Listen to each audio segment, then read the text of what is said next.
I carabinieri lo hanno arrestato mentre vagava nell'area portuale, forse alla ricerca di un contatto. È finita così dopo 16 anni la latitanza di Sebastiano Pelle, 57 anni, ricercato tra i 30 più pericolosi d'Italia, condannato definitivamente a 14 anni di reclusione per traffico internazionale di stupefacenti. Alla vista delle forze dell'ordine, il nipote del defunto boss Antonio Pelle, detto Gambazza, non ha opposto resistenza, confermando la propria identità.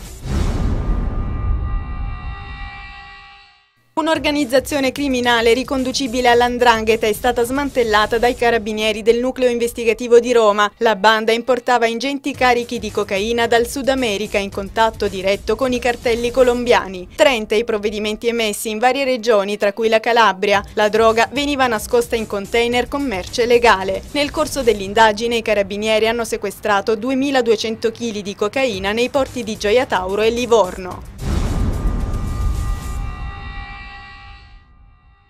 10 persone sono state arrestate dai militari della Guardia di Finanza di Vibo Valentia perché accusate di aver prestato denaro a tassi usurai. Gli arresti sono stati eseguiti in diverse località delle province di Vibo, Catanzaro e Reggio Calabria. I componenti dell'organizzazione applicavano un tasso di interesse del 1500% annuo. Accertato anche il caso di un imprenditore che ha venduto il suo appartamento agli usurai e poi gli ha pagato l'affitto per utilizzarlo.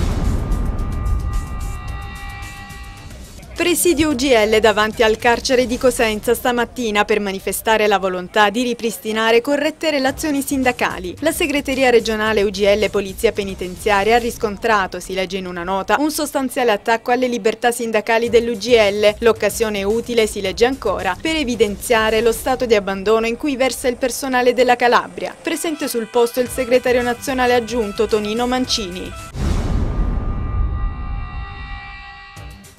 Grazie alla collaborazione tra la Regione Calabria e l'Arcea sono stati erogati 125 milioni di euro a 107.000 aziende, facendo cose che normalmente fanno altre regioni. Lo ha detto l'assessore regionale all'agricoltura Michele Trematerra, presentando i risultati ottenuti. Complessivamente il comparto agricoltura erogherà contributi ed investimenti per la fine dell'anno di circa 400 milioni di euro. Si tratta in particolare di un aiuto diretto agli imprenditori del settore.